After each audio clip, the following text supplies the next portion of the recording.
Chapter 1. Emil goes to the city. "Now, Emil," said his mother, "get ready. Your clothes are on your bed. Get dressed, and then we'll have our dinner." "Yes, Mother." "Wait a minute. Have I forgotten anything? Your other clothes are in your case. There's some food for your journey. These flowers are for your aunt. I'll give you the money for your grandmother after dinner. No, that's all, I think." Emil left the room, and Mrs. Fisher turned to her neighbour, Mrs. Martin. "My son's going to the city for 2 or 3 weeks. At first, he didn't want to go. But what can he do here while his school's closed? My sister's asked us again and again to visit her. I can't go, because I have so much work. Emil's never travelled alone before, but he's old enough now. He'll be all right. His grandmother's going to meet him at the station." "I think he'll enjoy the city," said Mrs. Martin. "All boys like it. There are so many things to see. I must go now, Mrs. Fisher. Goodbye." Emil came back into the room and sat down at the table. His hair was tidy, and he was wearing his best jacket. While he ate, he watched his mother. "I mustn't eat too much," he thought. "She won't like it when I'm going away for the first time." But his mother was thinking about other things. "Don't forget to write to me when you arrive," she said. "All right. Give my love to your aunt and your grandmother and your cousin Polly. Look after yourself and be good. I don't want anyone to say that you're not a polite boy." "I promise." After dinner, Emil's mother went to the sitting room. There was a tin box on one of the shelves. She took out some money and came back to the table. "Here's £70, she said. 5 £10 notes and 4 £5 notes. Give your grandmother £60. I couldn't send the money to her before, but I've worked hard and I've saved it for her. The other £10 is for you. Your return journey will cost about £3. Use the other £7 when you go out. I'll put the money in this little bag. Now don't lose it. Where will you put it?" Emil thought for a minute. Then he put the bag into the pocket inside his jacket. "It'll be safe there," he said. His mother looked serious.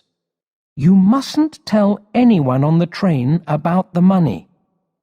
"Of course not," said Emil.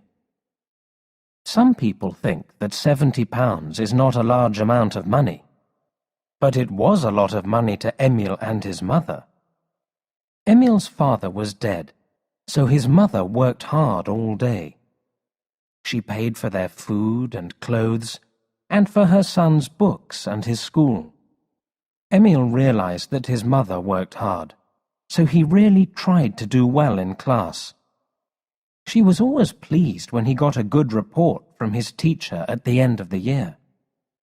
"Let's go now," said Mrs. Fisher. "You mustn't miss the train. If the bus comes along, we'll take it." The country bus was very old and slow. Emil and his friends wanted modern buses in Newton, but other people in the town liked their old bus. They liked the driver, too. He always stopped at your house for you. You called out, and the driver stopped, but it was often quicker to walk. The bus came, and Emil and his mother got on. They got off at the square in front of the station. Then they heard a deep voice behind them. "Where are you going?" It was Newton's chief of police. Emil's mother said, "My son's going to visit his grandmother for 2 or 3 weeks."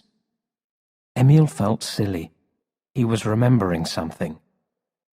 In the centre of the station square, there was a statue of a very famous judge.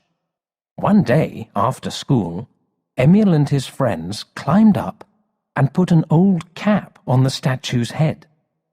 Then Emil began to paint its nose red. Suddenly the chief of police walked into the square. "Oh no, he saw me," thought Emil, as he and his friends ran away. Now, a week later, Emil waited for the policeman to say, "Emil Fischer, come with me. You are going to prison." But the policeman didn't say anything as Emil carried his case into the station. Perhaps he was waiting until Emil came back from the city. Mrs. Fischer bought a ticket for Emil. They only had to wait a few minutes for the train. "Don't leave anything on the train, and don't sit on the flowers. Someone will lift your case up for you. Don't forget to say please." "I can lift the case up," said Emil. "I'm not a baby." "All right." His mother was looking serious again. "You must get out at the right station in the city," she said. "It's the East Station, not the West Station. Your grandmother will be by the ticket office." "I'll find her, Mother." "Don't throw paper on the floor of the carriage when you eat your food. And don't lose the money." Emil opened his jacket and felt in his pocket. "Don't worry," he said. "It's safe." The train came into the station. Emil kissed his mother and climbed into a carriage with his case. His mother gave him the flowers and food. "Is there a seat for you?" she asked. "Yes," said Emil. "Be good and write to me." "You must write to me, too." "Of course. Now, be nice to your cousin Polly." The carriage doors were shut, and the train moved slowly out of the station. Mrs. Fischer waved her hand for a long time. Then she turned round and went home. She felt sad, but she only cried for a short time. She had to do her work. Chapter 2. The Thief. Emil took off his school cap and said, "Good afternoon," to the other people in the carriage. He sat opposite a fat lady. She was only wearing one shoe, because her left shoe hurt her foot. She was sitting beside a man with a big nose. "Boys are not usually so polite," she said to the man. As she talked, she moved her painful foot up and down. Emil put his hand in his pocket. He wasn't happy until he felt the little bag. He looked at the other people in the carriage.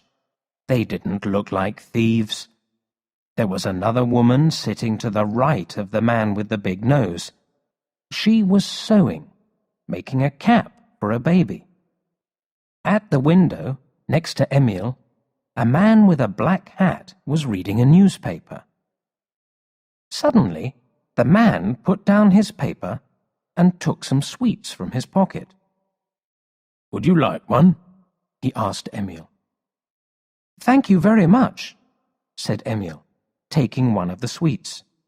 "My name's Emil Fischer," he said. The other people in the carriage smiled in a friendly way. The man lifted his hat and said, "My name's Green." Then the fat lady asked Emil, "Does Mr. Smith still own the cloth shop in Newton?" "Oh, yes," said Emil. "Do you know him?" "Yes. I'm Mrs. James from Greenfield. I hope he's well. Can you tell him that?"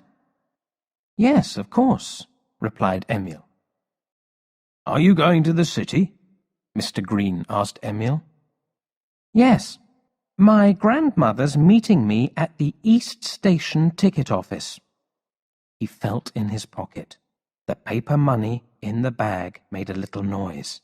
It was still there. "Do you know the city?" "No." "Well, it will surprise you. Some of the houses there are 600 meters high. They tie the roofs to the sky. Then the houses don't move in the wind." "And what do you do if you want to get to another part of the city quickly? Do you know?" "No," Emil answered, thinking, this is a strange man. "You're put in a box at the post office, and then you travel by post. And if you have no money, you can get £50 from a bank. But you have to leave your head there."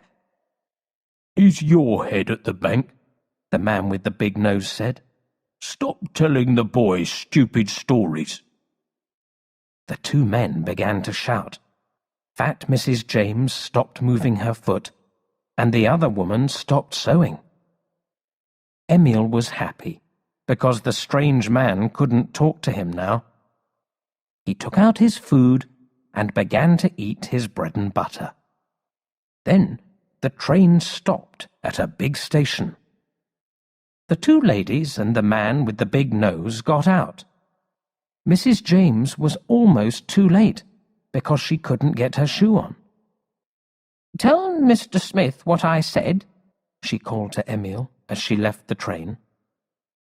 Now, Emil and the man with the black hat were alone. Emil wasn't very pleased about this. He didn't want to be with a strange man who gave away sweets, a man who told silly stories.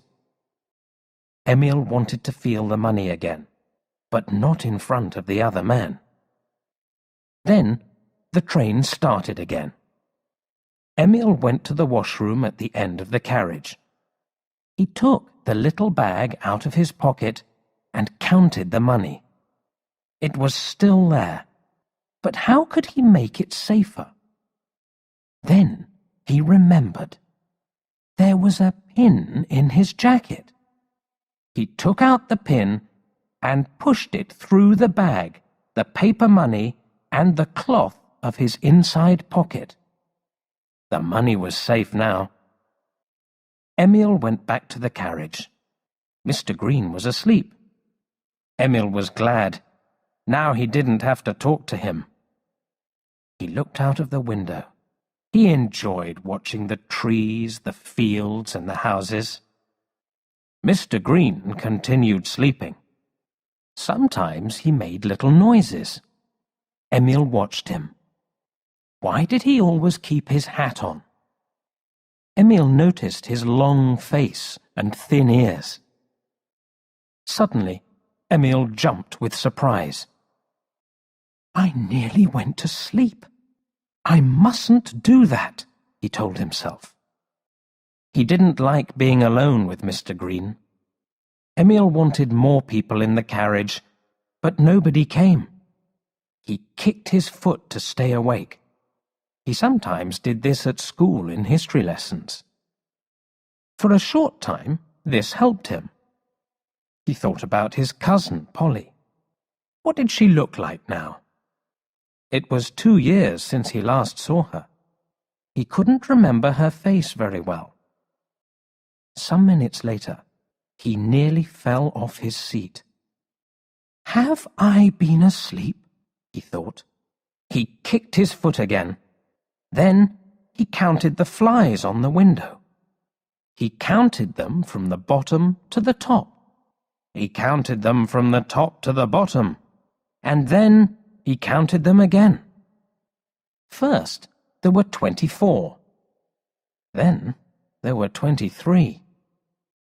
Why does the number change? Emil asked himself. Then he fell asleep. When Emil woke up, he was lying on the floor of the carriage. The train was moving.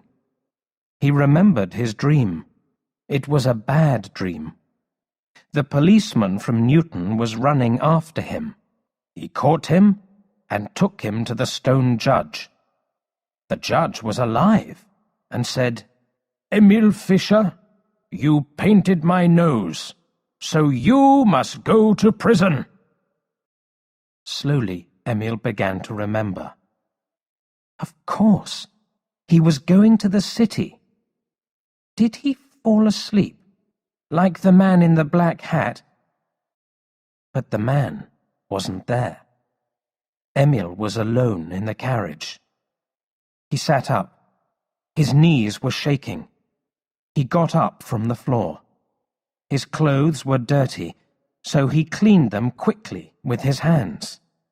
Then he felt in his inside pocket. The money wasn't there. Emil felt a sharp pain and pulled his hand from his pocket. There was blood on his finger from the pin. But there was no little bag there. Emil began to cry. Of course, he was not crying about the blood. He was crying about the money. His mother worked so hard, and now there was no money for his grandmother or for his visit to the city. "I've been careless, and a thief has stolen my money. Now what can I do?" he thought. "How can I get off the train and say to my grandmother, 'Here I am, but I have no money for you, and you must give me the money for my ticket back to Newton'? I can't stay in the city. I can't go home again." There was an alarm above the window at one end of the carriage. Emil thought, "If I ring the alarm, the train will stop. A railway guard will come to the carriage. He'll ask, 'What's happened? What's the matter?' And I'll say, 'Someone's stolen my money.' 'Why didn't you look after it?' he'll answer. 'What's your name? Where do you live? You stopped the train. Now your family will have to pay £25. In fast trains, there is a corridor that you can walk along. It takes you to the place where the guard sits. Then you can report a crime. But Emil was in a slow train. There is no corridor on slow trains. You must wait until the train stops at the next station. What's the time? Emil thought. The train began to pass large houses with bright gardens and tall buildings with dirty windows. The train was moving more slowly now. Emil knew what to do. At the next station, I must call the railway guard and tell him everything. The railway company will tell the police.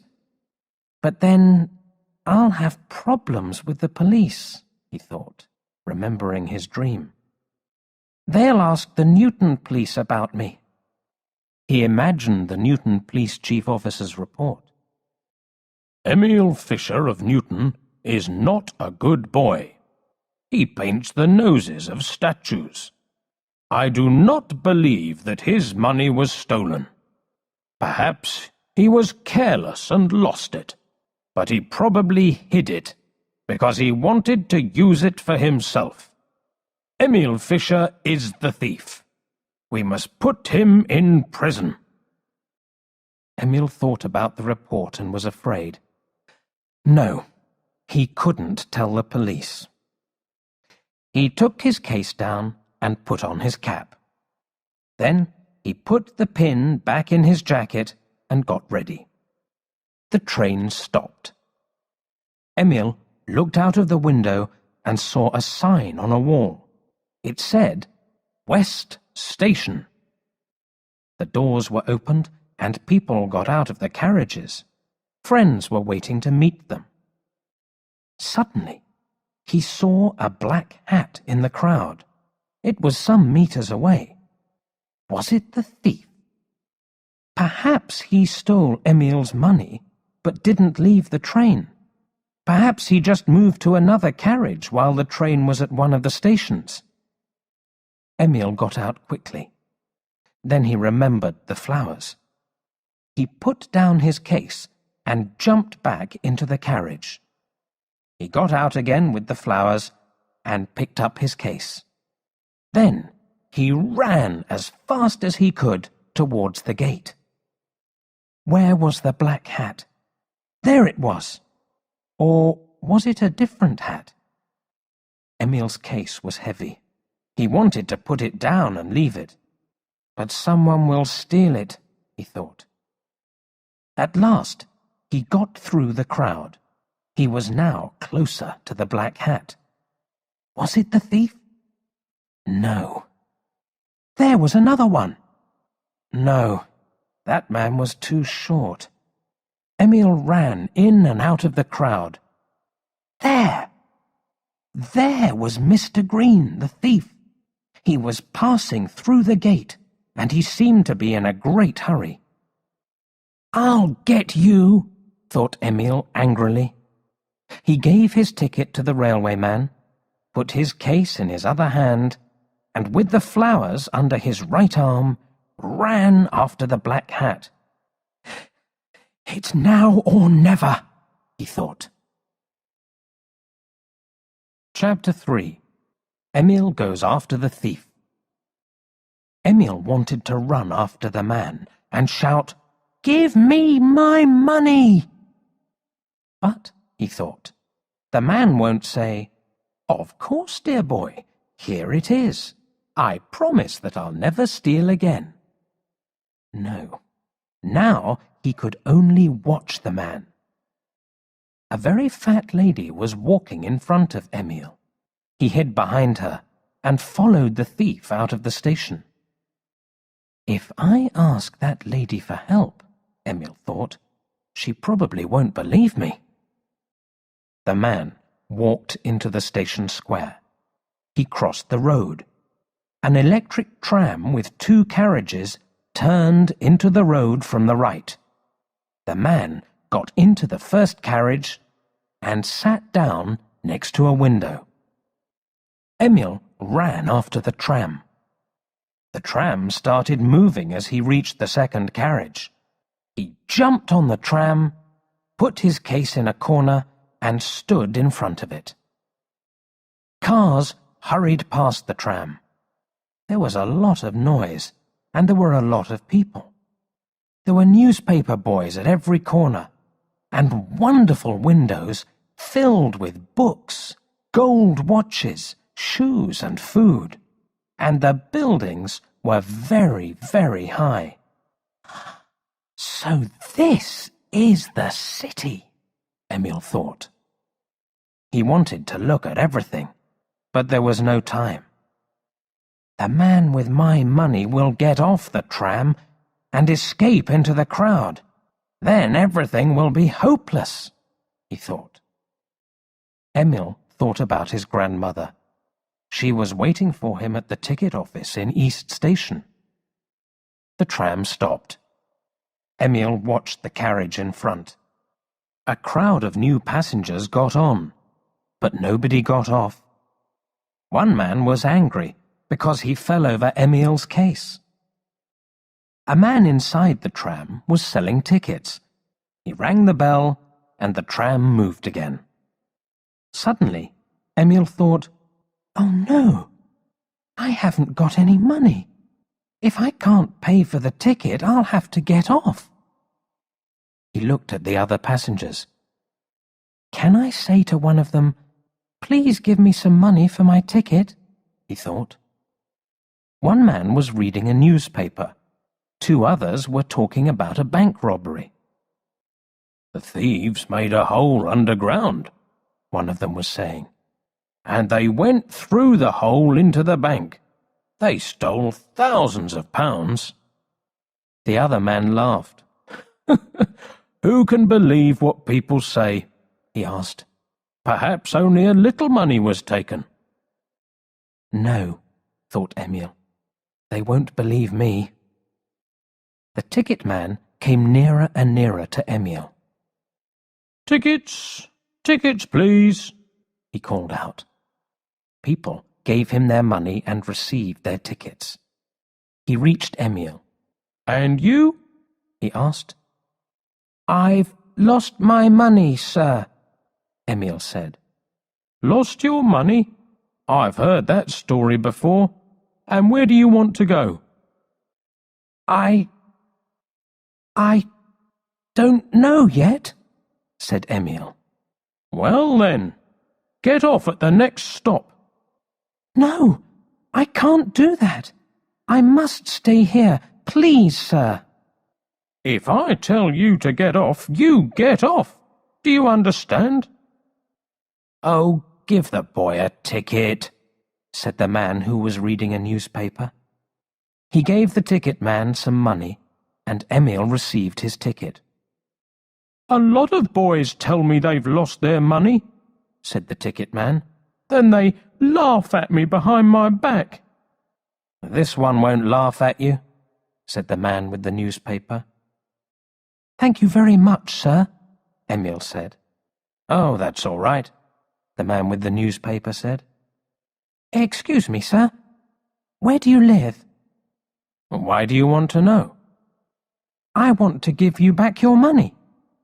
I'm staying here for a few weeks, so I can bring it to you. My name's Emil Fisher, from Newton. Oh, forget about it, said the man. The tram stopped again. Emil watched. Did the man in the black hat get off?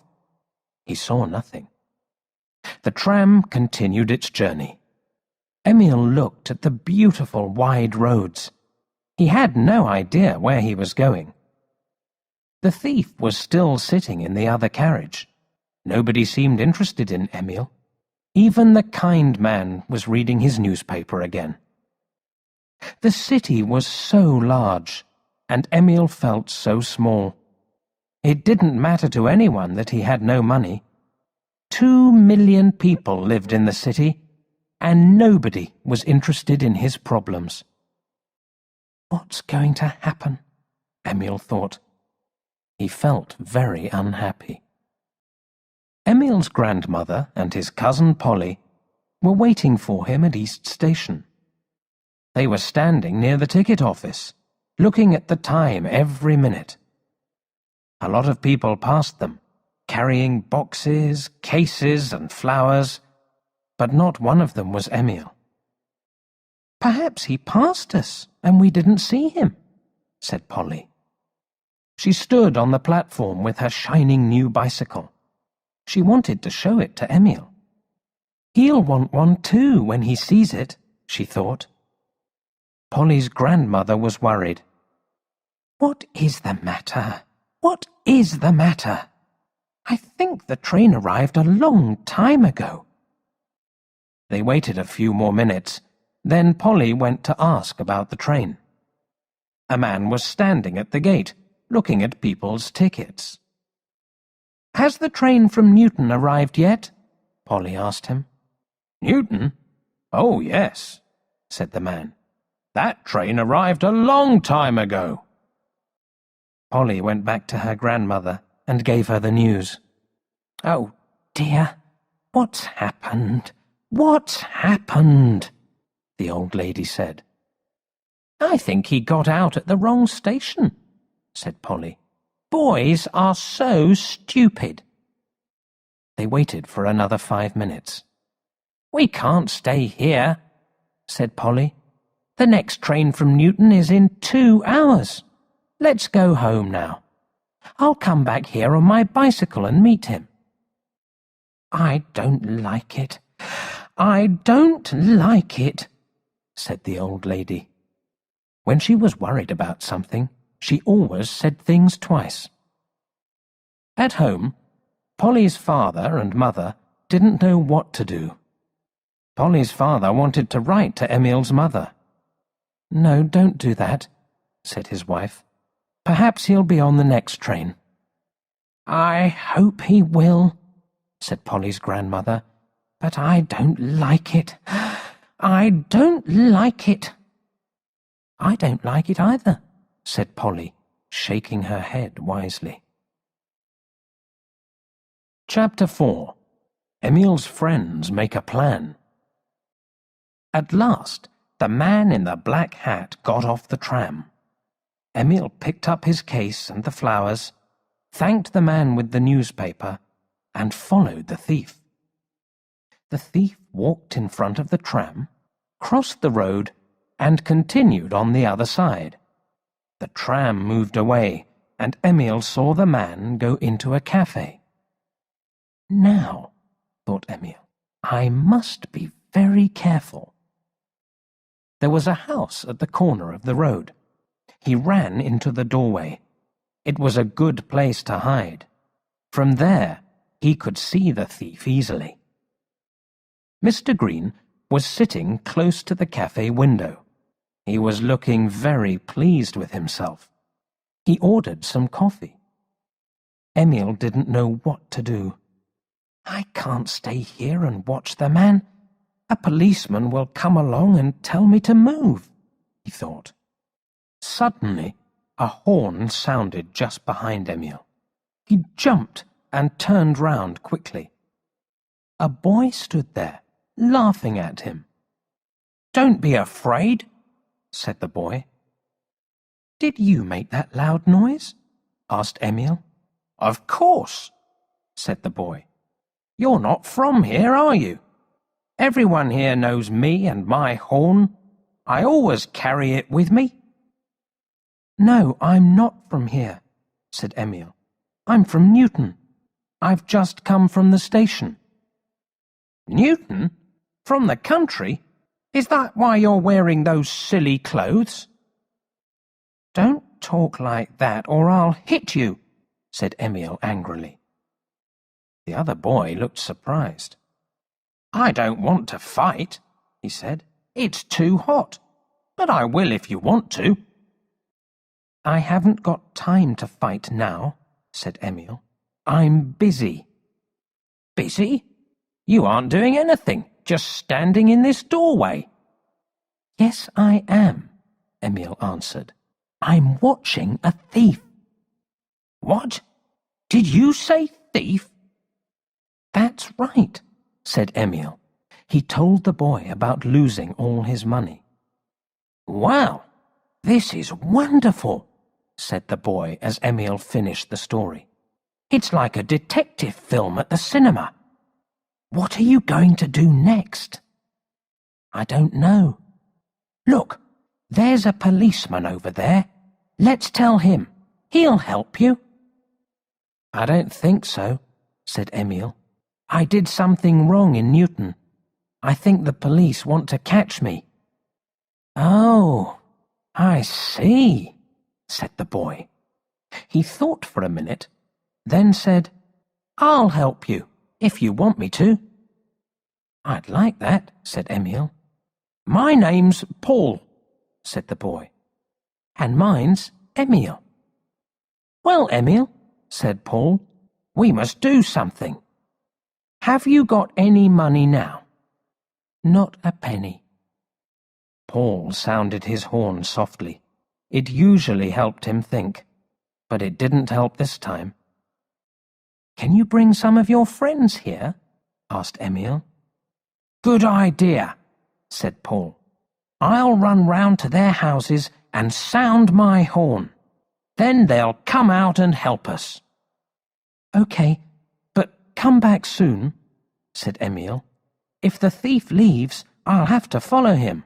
Then you won't know where I am." "That's true, but I don't think the man will leave yet. He's eating some eggs." Paul ran off.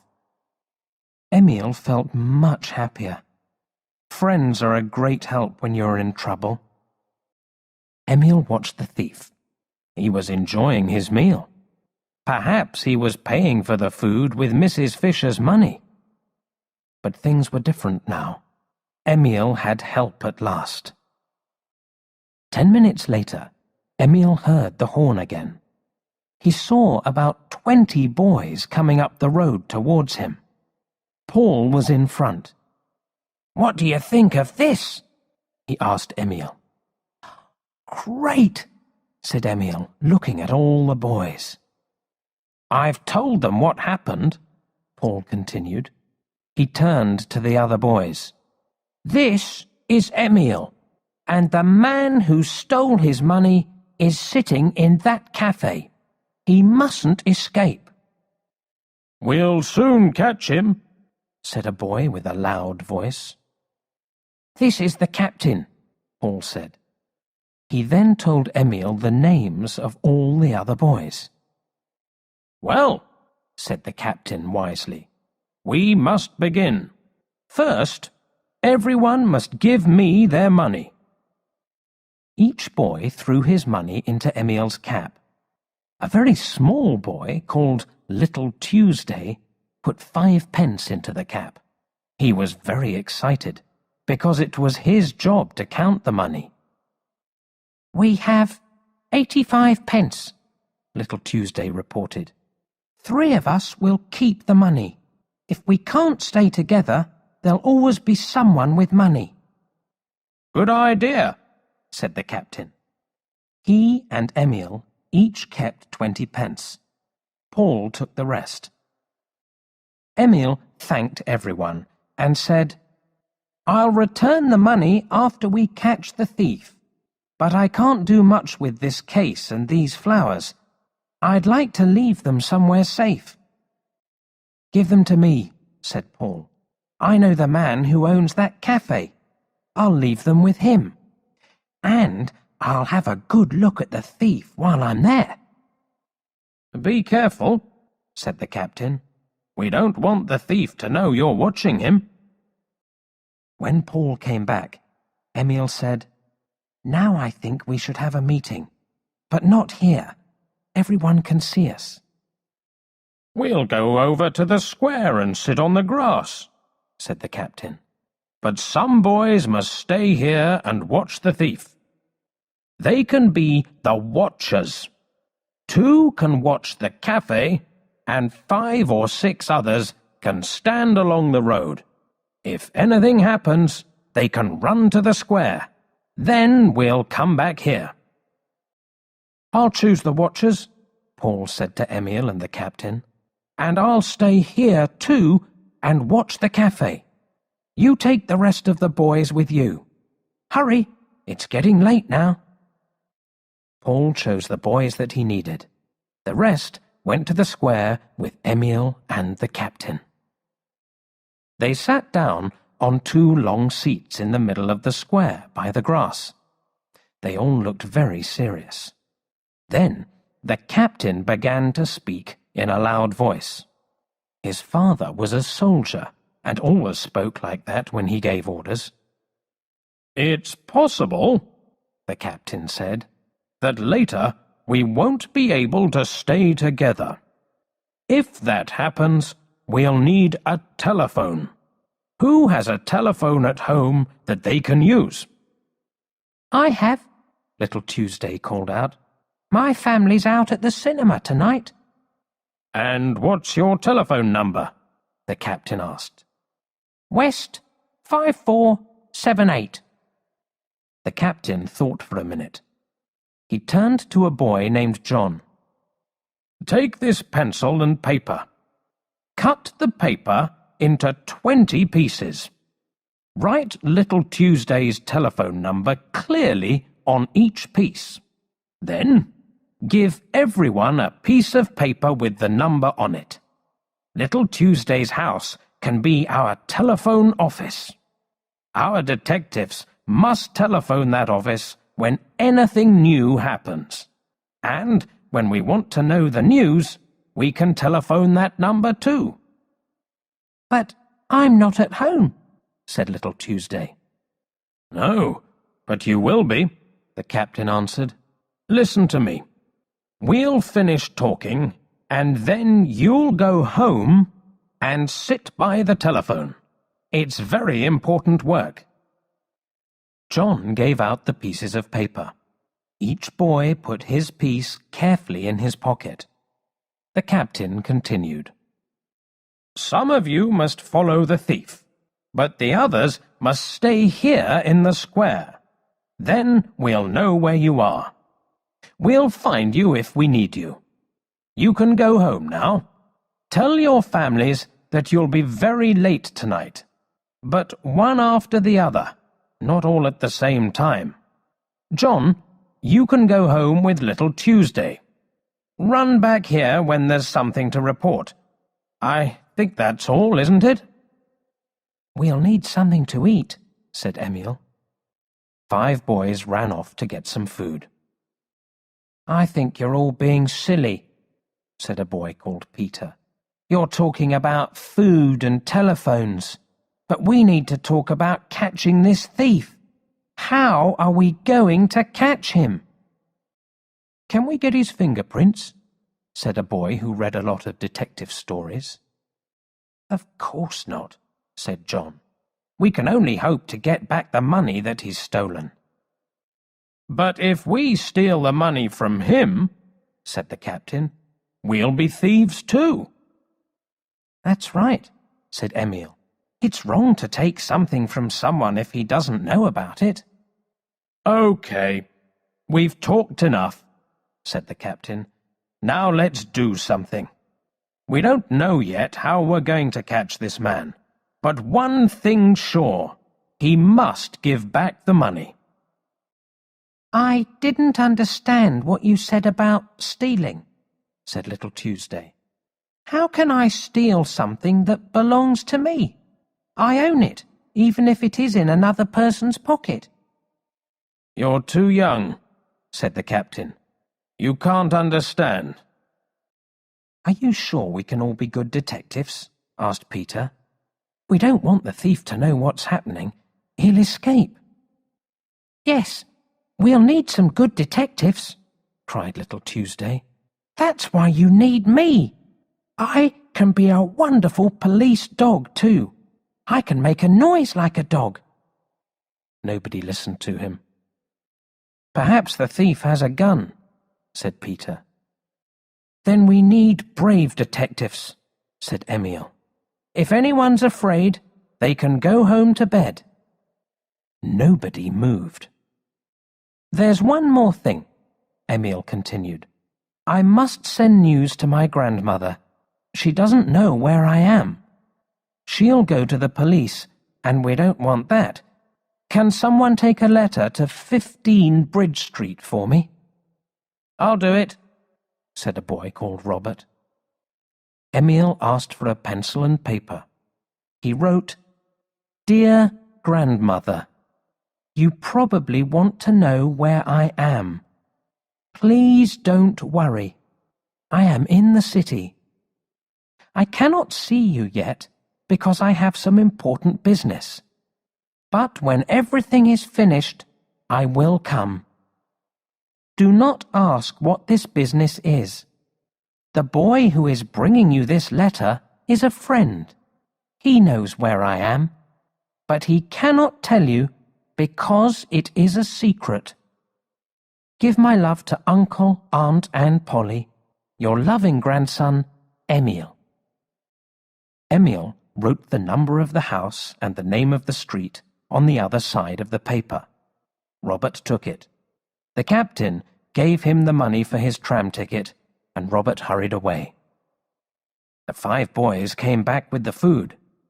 Emil gave some food to each of the detectives. Some of the boys were still at home.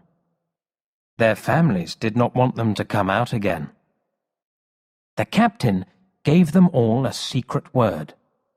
The word was Emil, because it was easy to remember. When they phoned Little Tuesday, they had to say this word first. If a caller knew the word, they were a friend. The captain turned to Little Tuesday. "Please telephone my father. Tell him that I have some important business. I won't be home until late." "All right," said Little Tuesday. He went home, taking John with him. "Won't your father be angry?" asked Emil in surprise. "My father knows I'm sensible," answered the captain. "I've promised him that I'll never do anything wrong. I can do what I like, but I mustn't break that promise." "Why aren't all fathers like that?" said Peter. The captain turned to the rest of the boys. "I'll leave my money here," he said. "We have enough without it. Gerald, you must be the chief. Wait here until we send for you. John will come from Little Tuesday's house if we need help. Are there any more questions? Is everything clear? Our secret word is Emil. Don't forget." "Secret word, Emil," the boys cried loudly. All the people in the square looked at them with surprise. Emil was really enjoying himself now. "I'm almost glad that thief stole my money," he thought.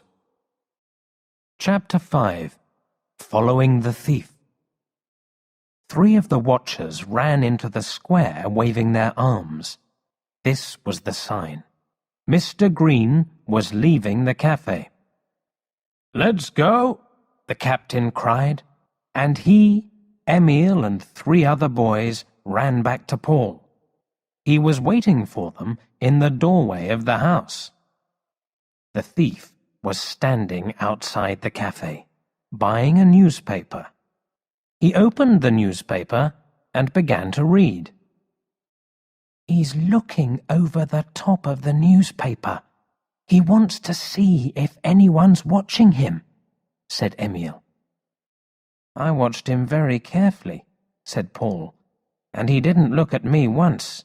He just continued eating." The thief put the newspaper in his pocket and looked around him. A taxi came past. He shouted, and it stopped. He got in, shut the door, and the taxi drove away. The boys got into another taxi. "Follow that taxi," Paul said to the driver. "Follow it carefully, please. The man inside mustn't see us. We're following him." "What's the matter?" the taxi driver asked. "It's a secret," Paul said. "The man's done something wrong." "All right. But have you got any money?" "Of course." They drove through the streets. A few people looked surprised when they saw so many boys in one taxi. "Down! Down!" Paul said in a low voice. The boys threw themselves on the floor of the taxi. "What's the matter?" asked the captain. "The traffic lights are red. We can't move until they change. The other taxi's stopped too, and we're just behind it. If the man turns round, he'll see us." The driver looked round at the boys and began to laugh. Then the lights changed to green. The boys got off the floor and sat in their seats again. "I hope this isn't going to be a long journey," said the captain. He was thinking about the money. But soon the first taxi stopped in a square at the door of a hotel. The thief got out, paid the driver, and went into the hotel. "Follow him, Paul," said the captain. "If the hotel has another door, he'll escape." Paul ran after the thief, and the other boys got out of the taxi. Emil paid the driver. Then they followed the captain through a gateway and into a large courtyard behind a cinema. The captain sent a boy called Tony after Paul. "I hope the thief stays in that hotel," Emil said. "We can watch him easily from here. This courtyard is a wonderful place for our head office." "Yes, and it's near the trams and the post office telephones too," the captain agreed. He sat on a seat in the courtyard. He looked very serious, like someone who was planning a war. Paul came back.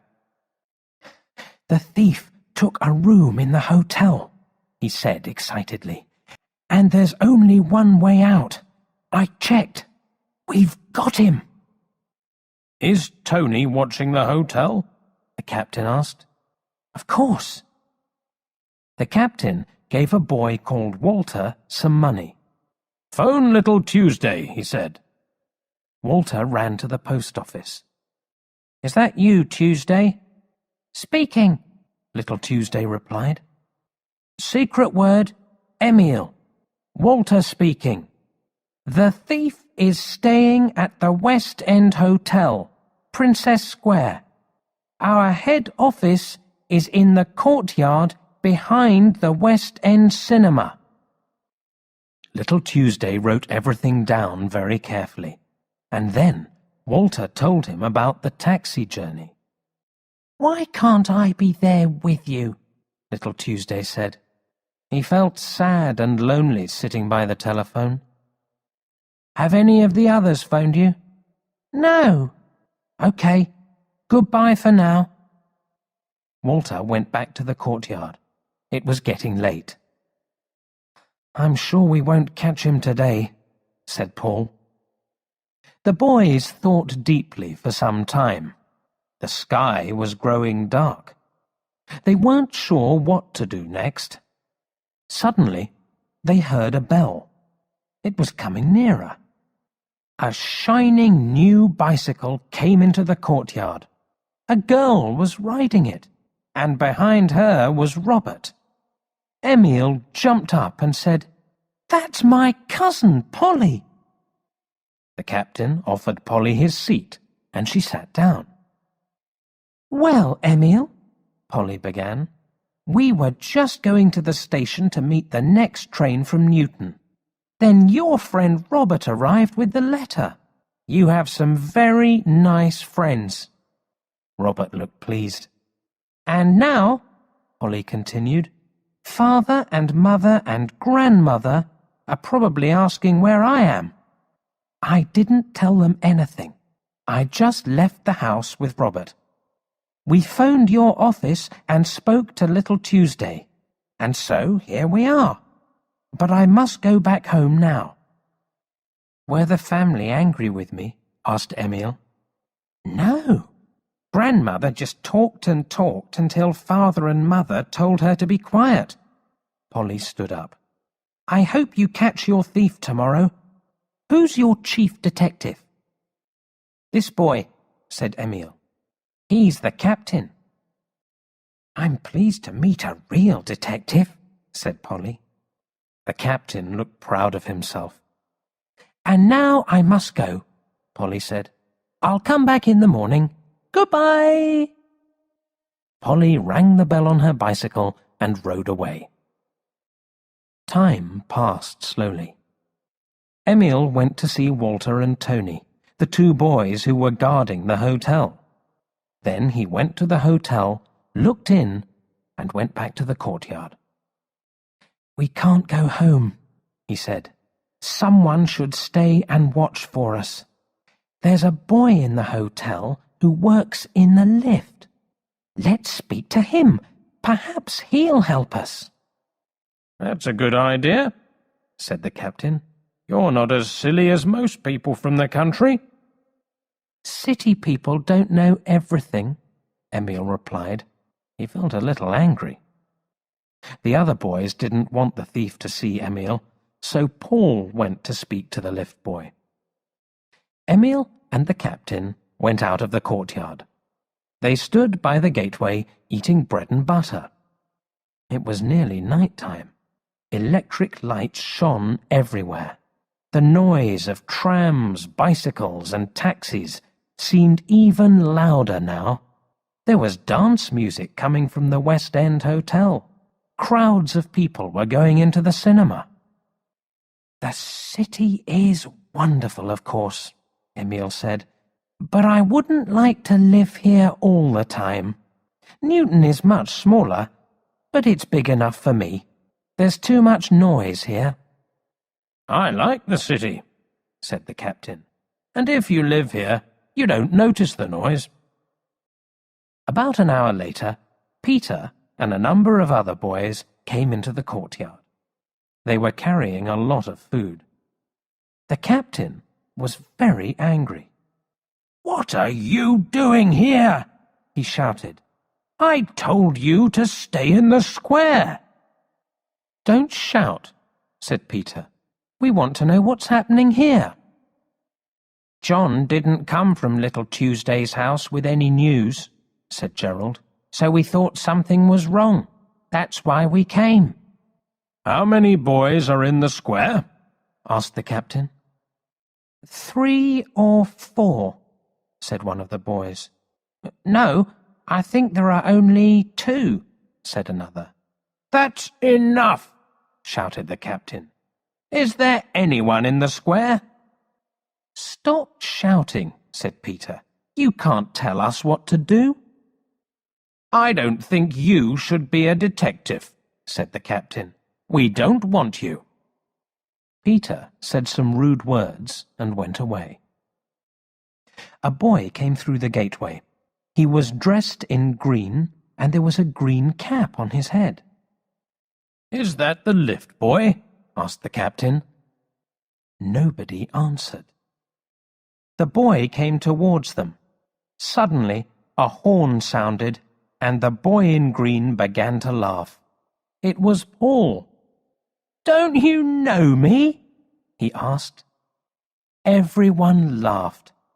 A window above the courtyard opened, and someone shouted, "Be quiet down there!" The captain looked serious. "We mustn't make a noise," he said. "Come here, Paul. Why are you dressed like that?"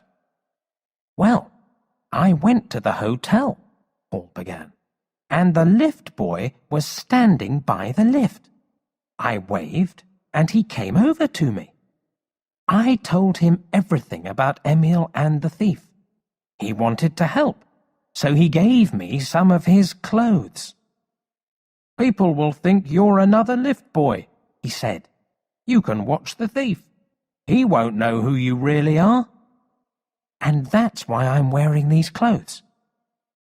"But what about the hotel doorman?" Emil asked. "The lift boy told him about us," replied Paul.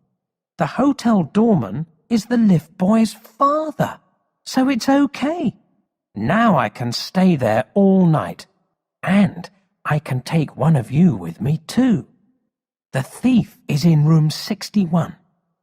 I went up and stood near the door in these clothes and watched. After about half an hour, he came out and went to the toilet at the end of the corridor. When he came back, I stepped in front of him. "Is there anything I can do for you, sir?" I asked. "Oh, yes," he said. "Tell them to call me at 8 o'clock tomorrow morning. Don't forget." "Yes, sir," I said. Then he went back into his room. The captain was very pleased and thanked Paul. Emil thanked him too. Now everyone was very excited about the next day. They were all thinking the same thing. Tomorrow we'll catch the thief. "We can't do anything more tonight," said the captain. "You can all go home to bed, but you must be back here early tomorrow morning, and try to bring some more money. I'll phone little Tuesday now, and tell him to send the others home." "I'll go to the hotel with Paul," Emil said. Soon, everyone was asleep. Most of the boys were in their beds at home, but not all of them. Paul and Emil were sleeping in a room at the West End Hotel, and little Tuesday was asleep in his father's chair next to the telephone. He was dreaming of hundreds of telephone calls. Some time later, little Tuesday's father and mother came home. They were surprised to find him asleep in a chair. His mother carried him up the stairs. "Secret word, Emil. Secret word, Emil," little Tuesday said in his sleep. Of course, his mother didn't understand. Chapter 6. The Thief is Caught. Early next morning, the thief was dressing. He looked out of his window and noticed a large crowd of boys in the street below. Some of them were playing football in Princess Square. The others were standing there, talking. "The schools are probably closed today," he thought. At the same time, the captain was having a meeting in the courtyard at the back of the cinema. There were more boys than before, and he was very angry again. "I didn't want you to tell anyone about our plan," he shouted. "And what do? You bring a lot of boys that we don't know. Our plan was a secret. It isn't now." "Don't be angry, Captain," said Gerald. "We'll catch the thief." "You can send all these boys home," said Walter. He was trying to help. "No, I can't," said the captain. "They won't go." "There's only one thing to do then," said Emil. "We must change our plans. We can't follow the thief secretly now. There are too many boys. So he must see what we're doing. When he comes out of the hotel, we'll make a circle of boys around him. That circle will follow him everywhere he goes. He won't be able to escape." "Good idea," said the captain. "I was thinking that too." "The boys in the circle should make a lot of noise," said Emil. "Then other people will notice what's happening. The thief will want to give us the money back before the police arrive." There was the sound of a bell at the gateway. Everyone turned round. Polly rode into the courtyard. "Good morning, detectives," she said. She jumped off her bicycle and took a bag from the front. "I've brought you some coffee," she said, "and some food." The boys weren't really hungry. It was too soon after breakfast to eat again, but they didn't want to be rude, so they took the bag. They ate and drank everything. Suddenly they heard Paul's horn. He ran into the courtyard, shouting, "Quick! Let's go! The thief's leaving the hotel!" All the boys ran through the gateway. Polly was left alone with her bicycle and the empty bag. She wasn't very pleased. She jumped on her bicycle and rode after the boys. "I don't like it! I don't like it!" she said. She sounded like her grandmother. The thief came out of the hotel and turned to the right. The captain sent Tony and Walter to the different groups of boys. They gave them their orders. In 3 minutes, there was a large crowd of boys all around the thief. He didn't know what to do. The boys were talking, laughing, and following him everywhere. "And why are they looking at me all the time?" he thought. He couldn't understand what was happening. Suddenly, a ball flew past his head. He didn't like that and began to walk more quickly. But the boys walked faster too. He tried to turn into a side street, but another crowd of boys stood in his way. "Walk in front of me," Emil said to Paul. "The thief mustn't see me yet."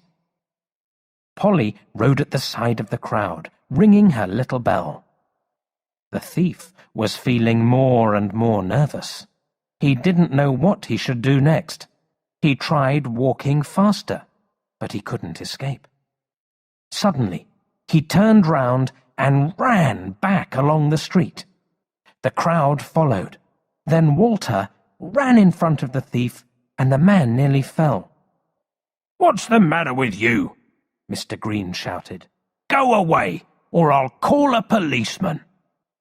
"Oh, yes, please," said Walter. "That's what we're waiting for." Of course, the thief didn't want to call a policeman. He looked up. People were looking at him from their windows. Was anyone phoning the police?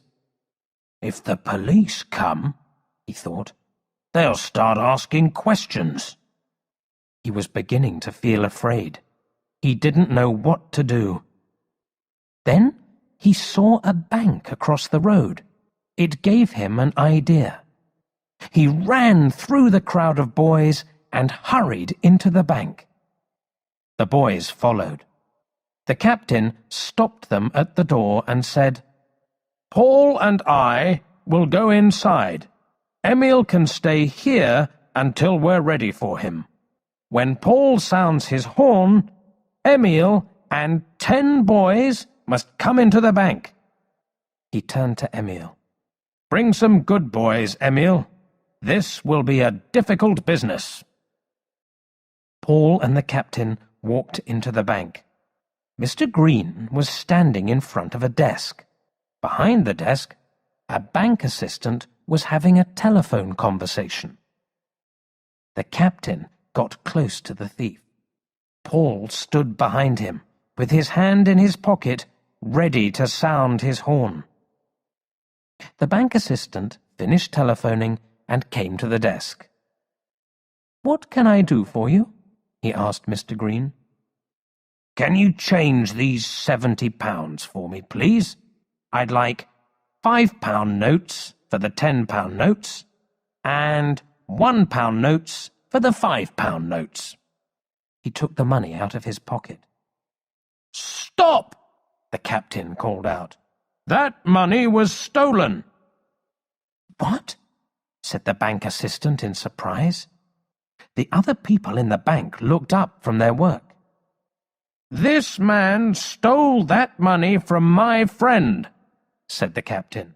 "But if he changes the money into smaller notes, nobody can prove it." "You crazy boy!"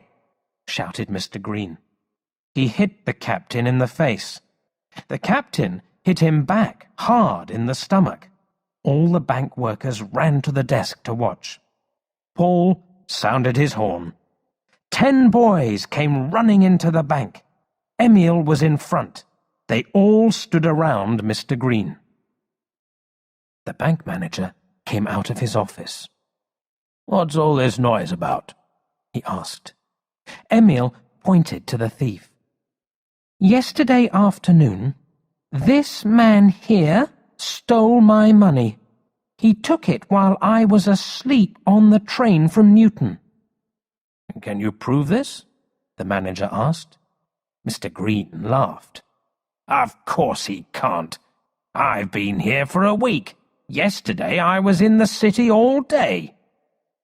"That isn't true," Emil shouted angrily.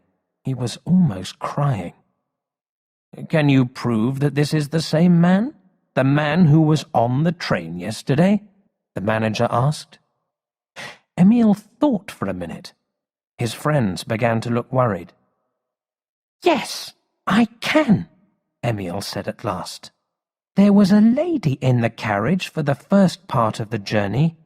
Her name is Mrs. James, and she lives in Greenfield. I remember because she asked me to speak to her friend, Mr. Smith. He owns a cloth shop in Newton." The bank manager turned to the thief. "And can you prove that you were in the city all day yesterday?" he asked. "Of course I can," the thief answered. "I was at the West End Hotel in Princess Square. That's where I'm staying." "But only since yesterday evening," Paul said. "I know that for a fact. I've been there, dressed as a lift boy." The other bank workers smiled. They wanted to believe the boy's story. But the bank manager looked serious. "I must keep this money for now," he said. He took a piece of paper and began to write down their names and addresses. "The man's name is Green," Emil said. The thief laughed loudly.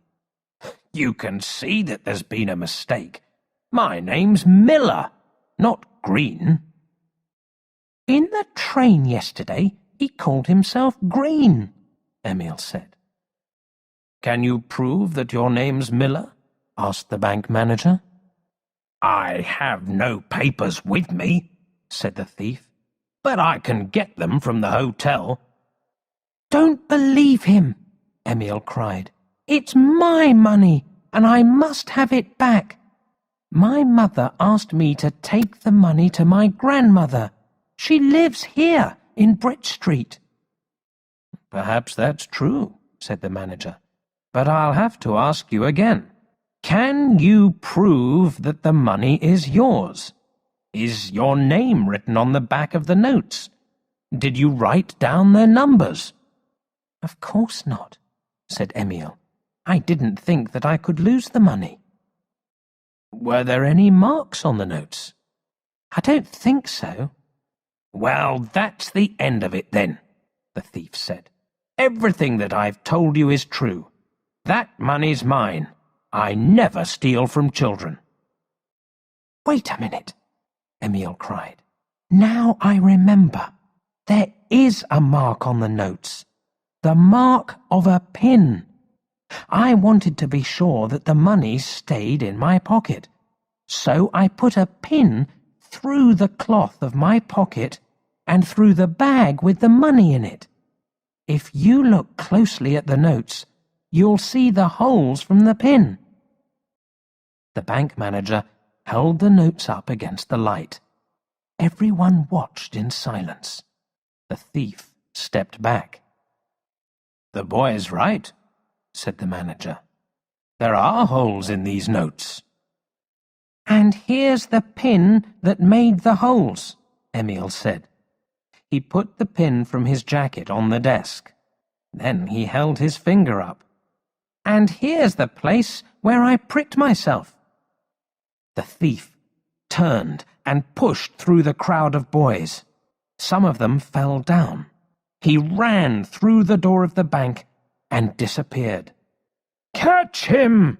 cried the bank manager. Everyone ran to the door. The thief was outside. There were about 30 boys round him. Some of them held his legs, some of them held his arms, and some of them held his coat. There was no escape for him now. A policeman came running towards them. Polly was with him. The bank manager said to the policeman, "Take this man to the police station. He's stolen this boy's money." The policeman held the thief's arm. "Right," he said. "You come along with me." The bank assistant took the money and the pin and went with them. All the boys and Polly went too. They were a strange group. First there was the policeman and the assistant from the bank, with the thief between them. Then came all the boys. And finally there was Polly on her shining new bicycle.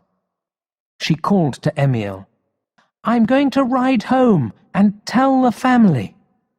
She rang her little bell, turned into a side street, and rode away. Chapter 7. Policemen and Reporters.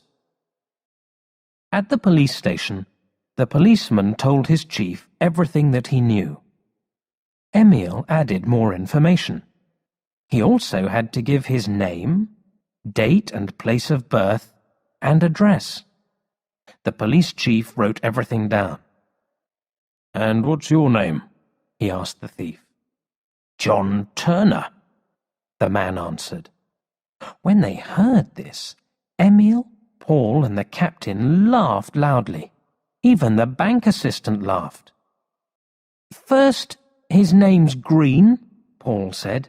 "Then it's Miller, and now it's Turner. So what's his real name? Why don't you ask him?" "Silence," said the police chief. Mr. Green Miller Turner gave the date and place of his birth. He was staying at the West End Hotel. No, he couldn't prove who he was.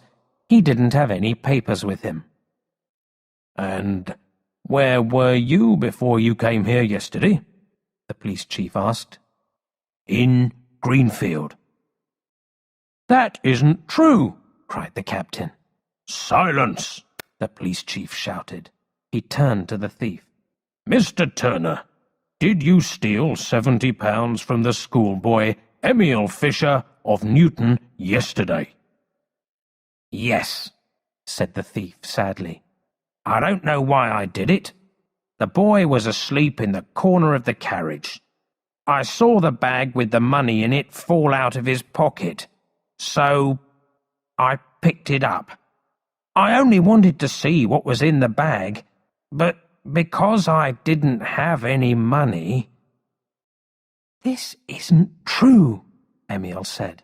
"The money didn't fall out of my pocket. There was a pin through it." "And he did have some money," the captain said. "He paid for food and a taxi yesterday, and today all Emil's money was still in his pocket." "Silence!" the police chief said again. "I didn't ask you to speak." He wrote everything down. "Can I go, sir?" the thief asked. "I made a mistake, and I'm sorry. You know where I'm staying.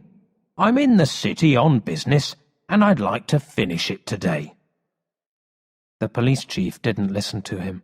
He phoned the main police station for a car to take the thief away. "When can I get my money back?" Emil asked. "I don't know. They'll tell you at the main police station. You must go there now and report to the chief detective."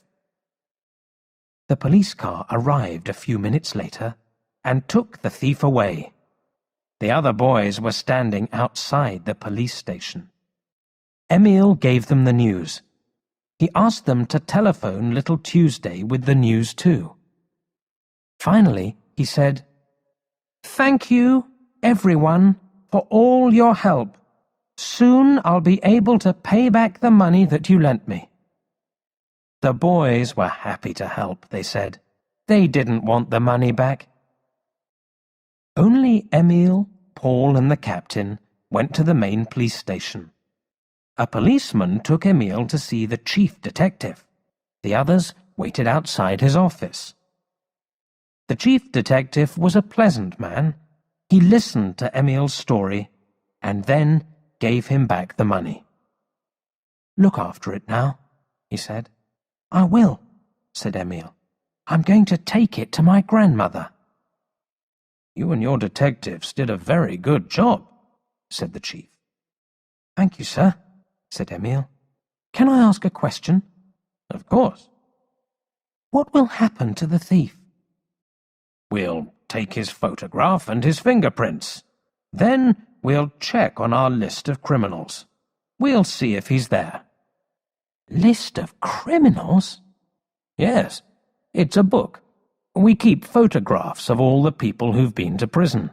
It also has the fingerprints of thieves that we're trying to catch. Perhaps your thief is one of the men that we're looking for." The telephone rang. "Just a minute," the chief said. He spoke into the telephone. "Yes? Come up to my office." He turned to Emil. "A few people are coming up to see you. They're reporters from the newspapers." "Oh, are they going to write about me in the newspapers?" "I think so," the chief smiled.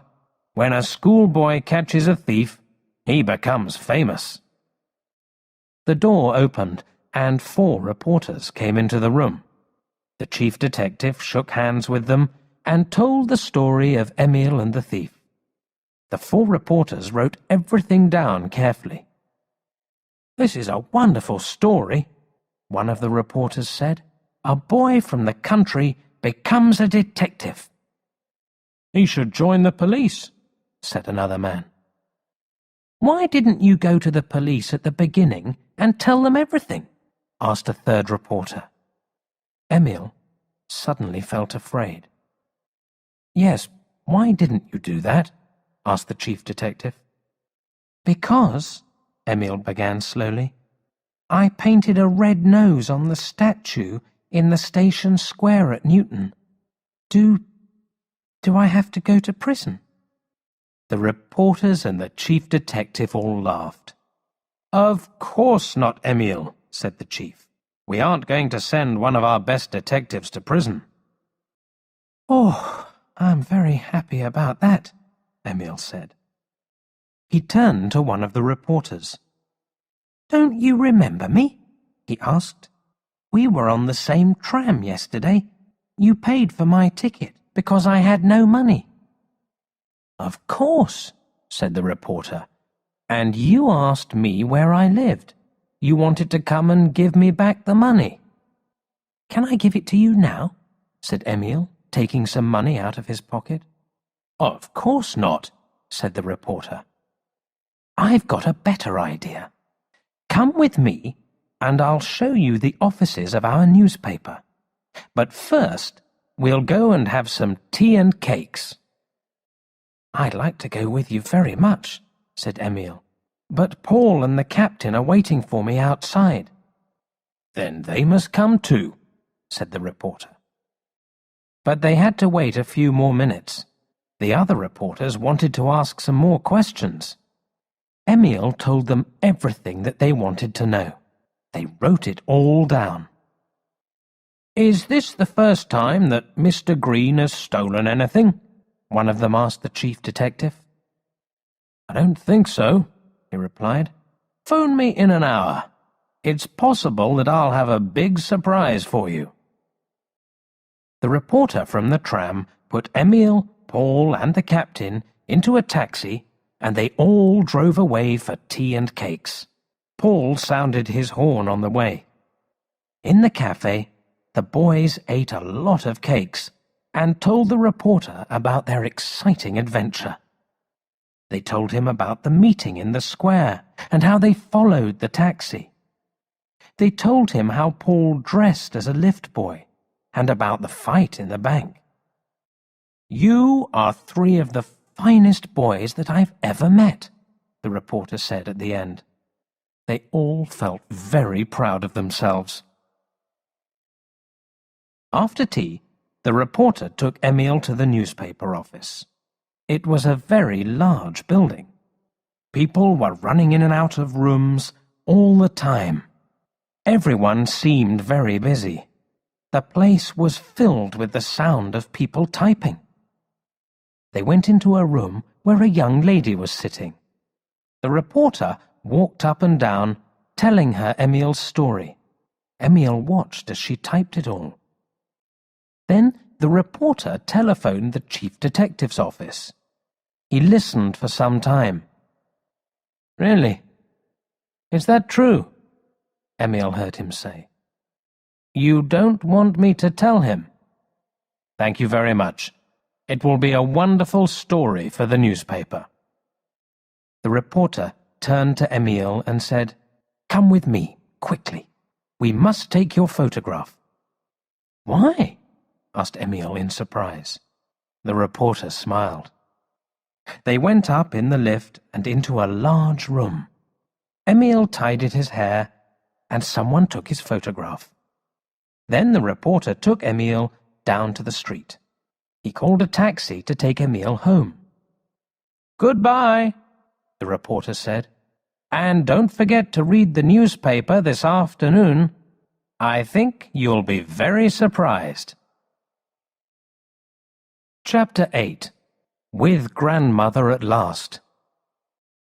On the way to Bridge Street, Emil asked the driver to stop at the cafe. His case and the flowers were still there. He took them, thanked the owner of the cafe, and got back into the taxi. At last, they arrived at his grandmother's house. Emil rang the bell. The door opened, and his grandmother was standing in front of him. She kissed him, pulled his hair, and said, "Emil, you wild boy. We've heard some very strange stories about you." Polly and her mother came running from the kitchen. They both looked very pleased. "Did you get the money back?" Polly asked. "Of course," Emil answered. He took the notes from his pocket and gave his grandmother £60. "Here's the money, Grandmother," he said. "It comes with Mother's love. She's sorry that she couldn't send any for the last 3 months, but business wasn't very good. Now she's sent you more than usual." "Thank you very much, my child," the old woman answered.